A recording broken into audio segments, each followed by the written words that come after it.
We're broke. The military is overstretched, worn out, and we have no answers except to double down and continue to do what we've already been doing. So that's really why I wrote the piece. It's called Versailles on the Potomac. And it's always problematic whenever you look for historical parallels, Glenn, because nothing's perfect. But it's starting to shape up in ways that are too reminiscent of what's happened in the past.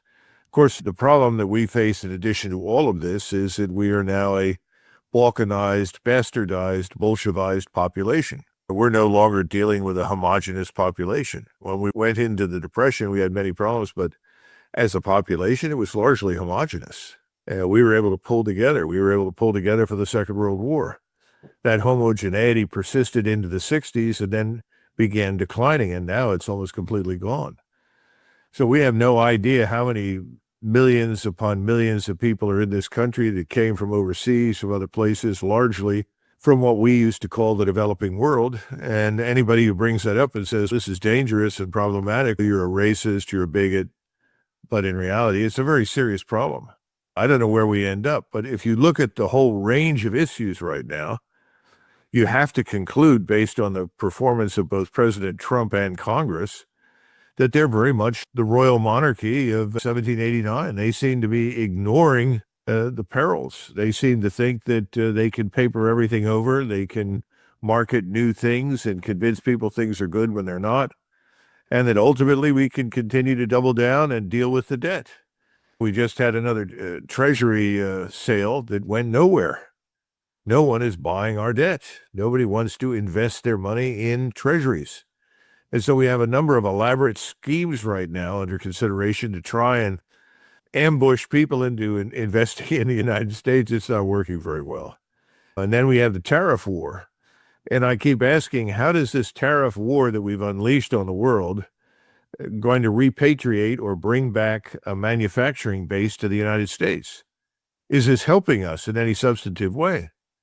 And frankly, the one single market that's the greatest concern for us, with which we have the most difficulty because it's the largest trade deficit, is China. And we're making no progress there, nor are we likely to. Then we look at the recent trade deal between the EU and the United States, and it looks like a deal between the imperial power and its colonies. Of course, there's a hidden consideration there that we need to talk about, and that is, I think under the table, we promised to stay engaged in Ukraine and to continue to maintain this hostile posture. And then in the midst of all of this, which makes even less sense, we see new nuclear weapons arriving in Great Britain.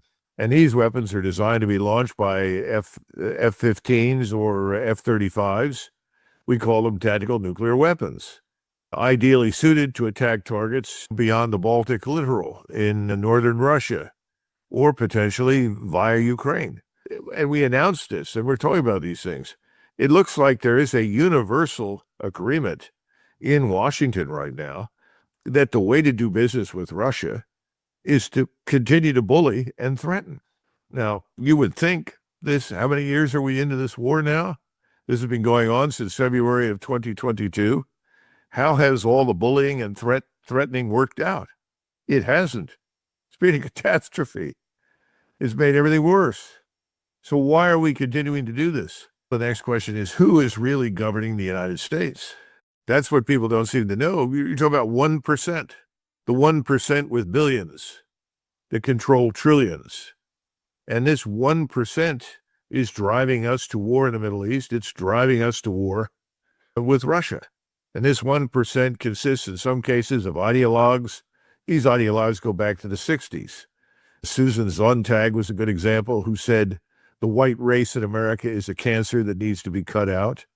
Then you have George Soros that says the world will be better, especially Europe, when it's flooded with Africans and Arabs.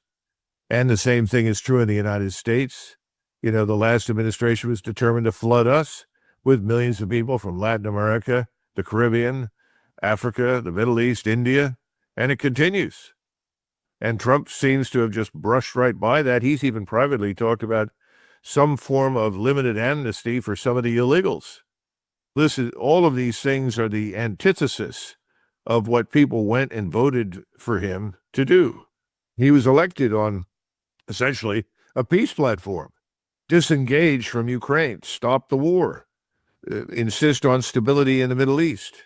People really believed that he would do that and put an end, hopefully, to the mass slaughter in Gaza and on the West Bank. All of that's gone. He has now not only taken the Biden policies, he's extended them and doubled down on them and made them worse. And none of this is helping us. In other words, we're not repatriating the manufacturing base to the United States as we do these things. These tariffs aren't going to produce that. These tariffs, which are normally designed in economic terms for defense, you're trying to defend an industry, a fledgling industry that you want to grow and thrive and so forth. That's what we did in the late 19th century, and that made a lot of sense. These things are designed to attack and bully. Apparently, as far as the Europeans are concerned, they hoisted the white flag fairly early. And the only way that I can come to terms with understanding that is, okay, we'll play ball with you, but you've got to continue this war in Ukraine for us. I think he signed on for that. But China, our efforts with China have been an abysmal failure. And the thing is, we haven't seemed to learn that the sanctions haven't worked. I don't know what else to say. I don't see the tariffs as a marvelous source of income for the United States. Whatever windfall profits the gas and oil industry is going to acquire as a result of this deal with Europe, they're minor. These things aren't game changers. They're not going to affect our $37 trillion national sovereign debt. They're not going to deal with the shortfall of over $2 trillion in our budgets. And it's back to what you said about Europe. It doesn't affect them in any positive way, as far as I can tell. So I'm waiting for something to happen that's going to blow up in our faces. And I guess it's a question of where does it happen first? Does it happen within our societies for reasons that are largely economic but also human? Or does it happen in Ukraine? Or does it happen in the Middle East? I don't know. But something is going to give. The United States of America, at great cost to the Treasury that was already effectively bankrupt. Now France really is bankrupt. And every attempt by the one lone rational voice, Necker, to come to some sort of arrangement with a budget that made any sense has been defeated. And you've got an unhappy population out there that's living in what is arguably the richest country in the world at the time, France, with the highest standard of living, and they're miserable. And that's very important to the people that govern you in Norway and the people that govern all over Europe, because hostility to Russia is the hallmark of globalism.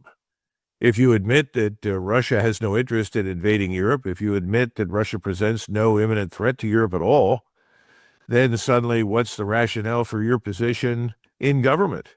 You're the globalist that keeps telling everybody war is imminent. So it's a tremendous mess. Trump may not have created it, but now he owns the whole thing, lock, stock, and barrel. And I don't see any evidence for new thinking, a diverging path, a readiness for any sort of diplomatic agreement on anything with anybody. And that includes in the Middle East with Iran. We in NATO and the United States, we're good because we're a liberal democracy. That's a joke. Our democracy is a fraud. That's one of the things I talked about in the Versailles on the Potomac. The ballot box is broken. You can't vote your way out of anything anymore. No matter who you vote for, you get the same disastrous outcome. So obviously democracy has failed miserably. And then if you're an authoritarian, you're bad because all the liberal Democrats are good. That's absurd. Because if you look at the authoritarianism, at least in Russia, and I would argue in several other places, these societies are very solid.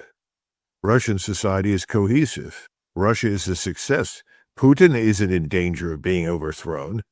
He's not this weak dictator that lives in a state of permanent paranoia. This is all nonsense. So what it boils down to, if you're a Russian, is as follows.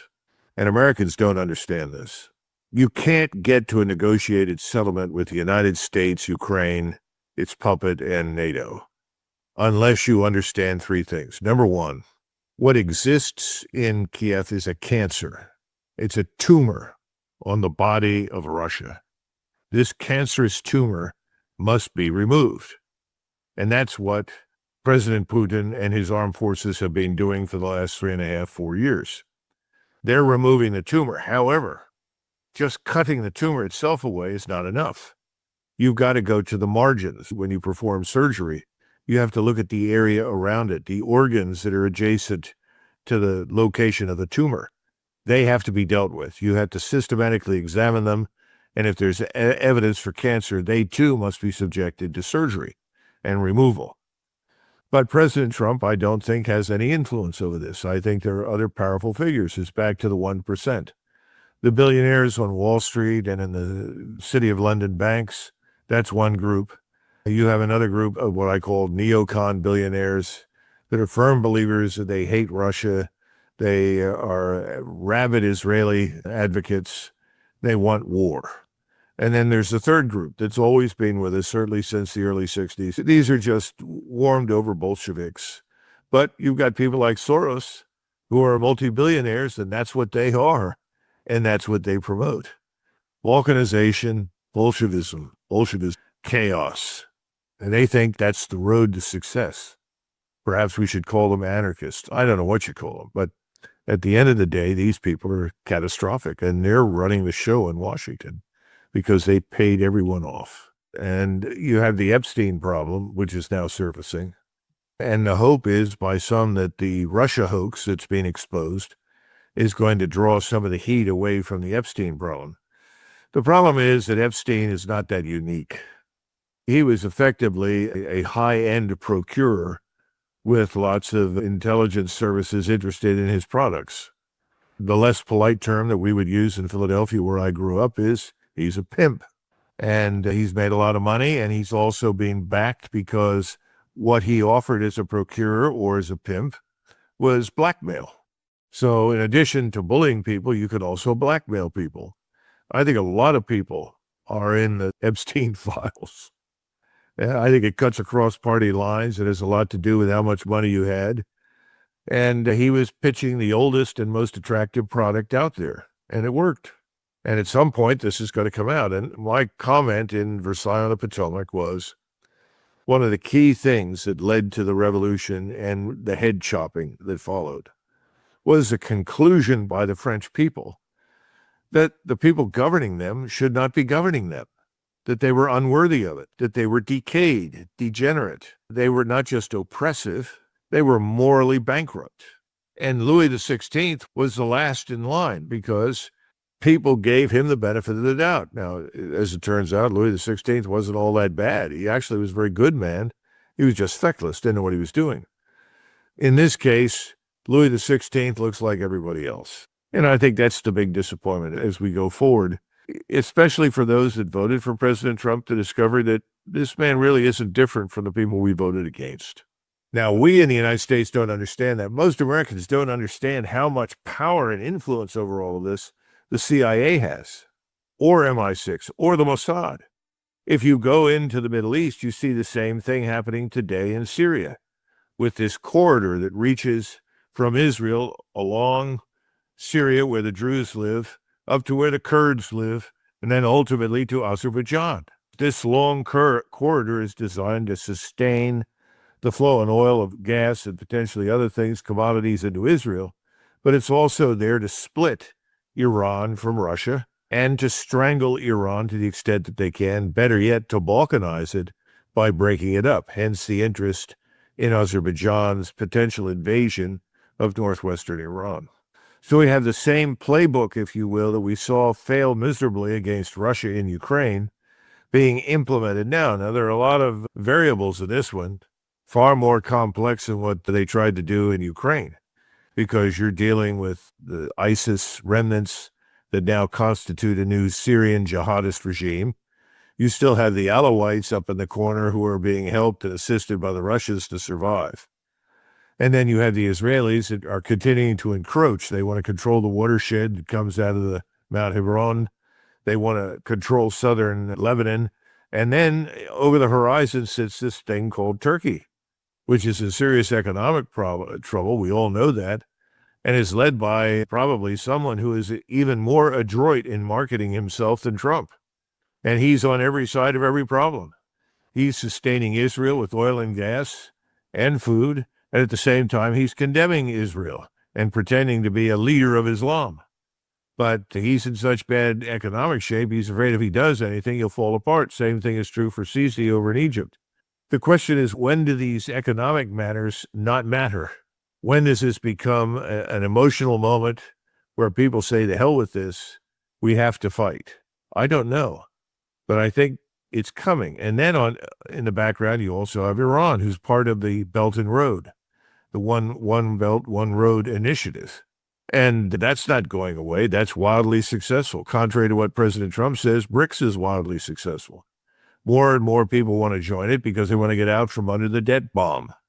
The debt bomb is what they've lived under from us. That's what the IMF, the World Bank, the SWIFT system, everything's designed to pass our debt to them. And in that, we talk about a debt trap. We're in the business of creating debt traps everywhere we go. The dollar has almost become a virus. That's why de-dollarization is well underway. So I don't see any of this ending easily or well. The question is, I don't know what triggers the end of this long phase of jockeying for position in the shadows, and we go to all-out war, or we go to all-out economic financial collapse. I don't know which one. That's why that's where you end up. My point is, you can't get that in a settlement with the United States that ends up with a U.S./British puppet in charge in Kiev. Even if it's a rump Ukrainian state, can't be done. Secondly, you can't have a state where the CIA, MI6, and Mossad are effectively controlling everything, which is the case today in Ukraine. That means that President Trump faces the unenviable task of crossing the Dnieper River, of going into Kiev, eventually down into Odessa. And I think that's what they're preparing to do. But before they go, they are going to systematically annihilate whatever remains of Ukrainian military power east of the Dnieper River. And that's what's going on. These cauldrons contain the last remnants. In other words, instead of a lightning offensive, this operation is more like a vacuum cleaner. In other words, you're using the vacuum cleaner at various points to clean up and eliminate the opposition. And remember, the purpose of this special military operation was also always root out and destroy the Ukrainian military that is there because of its association with the regime. That's almost over. That's going to happen very soon. And then they have to do what I said, because if you don't do it, whatever agreement you come to, you will see a resumption of cancer. While the tumor may go, within months, within years, the cancer will return because you haven't done a thorough surgery. The only way to do that is to cross that river. You still have underlying assumptions on the Western side that are false. Assumption number one, Russia's weak. And the longer this war lasts, the weaker it gets. Wrong. Absolutely wrong.